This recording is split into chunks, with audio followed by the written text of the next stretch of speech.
день, уважаемые гости, особенно те, кто приехал издалека. Мы всегда говорим, что тот, кто приехал издалека, как раз показывает тот самый высокий критерий, о котором наверняка мечтают и устроители, и организаторы. Потому что этот показатель, он прежде всего говорит о том, что у человека есть искренняя заинтересованность. Поэтому я приветствую вас всех от 25-тысячного коллектива преподавателей, сотрудников, студентов Северо-Восточного федерального университета имени Максима Кировича Абусова. И желаю большой, хорошей, плодотворной работы. Это во-первых.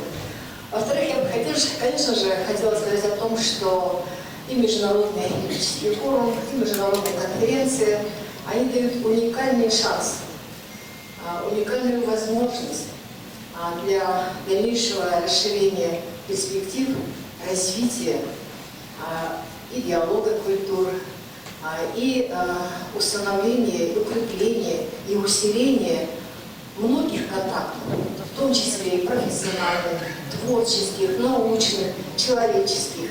И вот то, что мы в 2013 году, в июне, в этом же зале, 2 года тому назад, когда проводили международную конференцию, вот Азат Калмунаевич сразу начал кивать,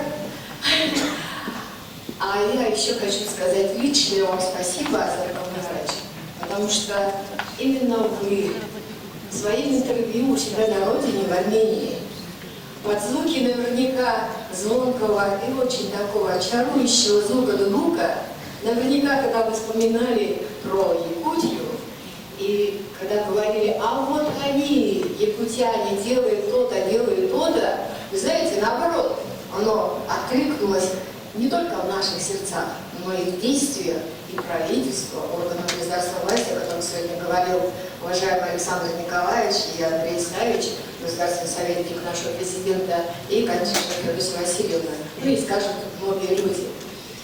Мы очень гордились теми словами, которые говорил директор Института моносоведения из Киргизии, господин Тукчебек, например, да?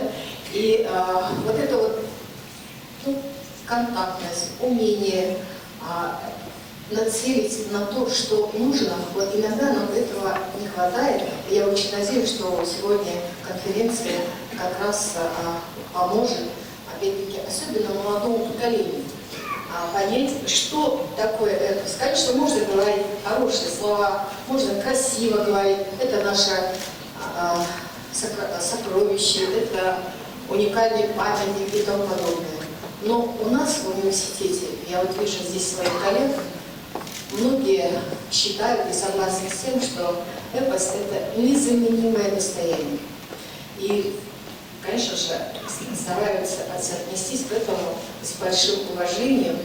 И то, что было сделано десятилетиями, раньше, когда Александр Николаевич впервые предложил проект номинировать Галанхо, министр культуры Андрей Александрович Борисов, потом, когда мне довелось, ну так получилось, волей судьбы и волей нашего президента Вячеслава Анатольевича Перова, было решено, что я буду руководить рабочей комиссией. И вот такие замечательные люди, как Агафья Ремеевна, вот я вижу, что она здесь сидит, как Василий Николаевич Иванов, директор института, и много-много наших ученых, которые, конечно же, не считая своим личным временем, подвигли к тому, что наконец-то эпос Аланхо был номинирован и удостоен вот такого серьезного статуса, как шедевр нематериального культурного наследия человечества.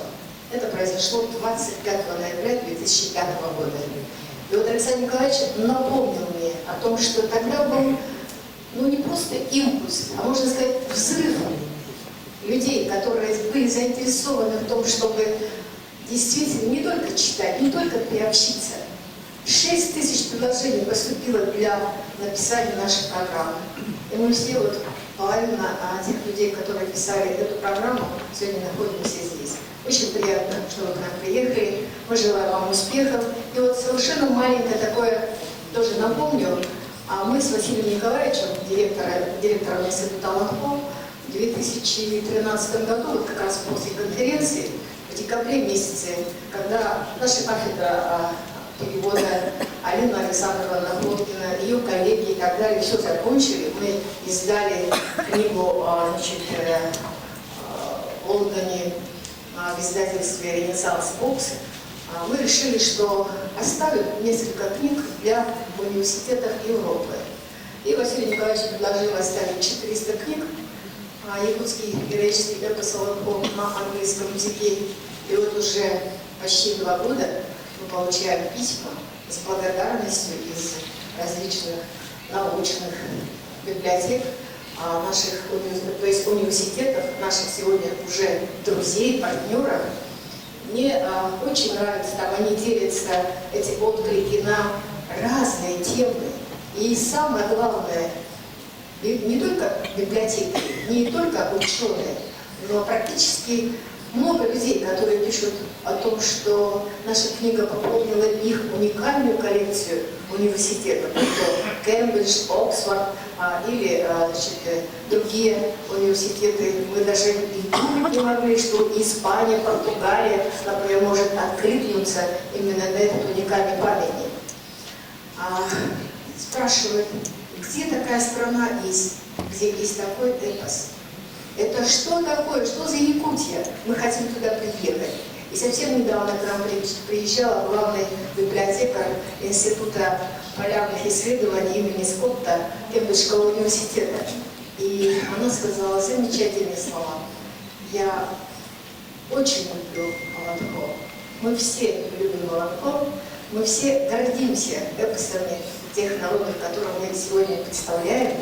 Я хотела свое выступление закончить словами замечательного человека, известного в мире Чингиза Айтматова, о том, что каждый из нас в долгу перед тем народом, который нас родил.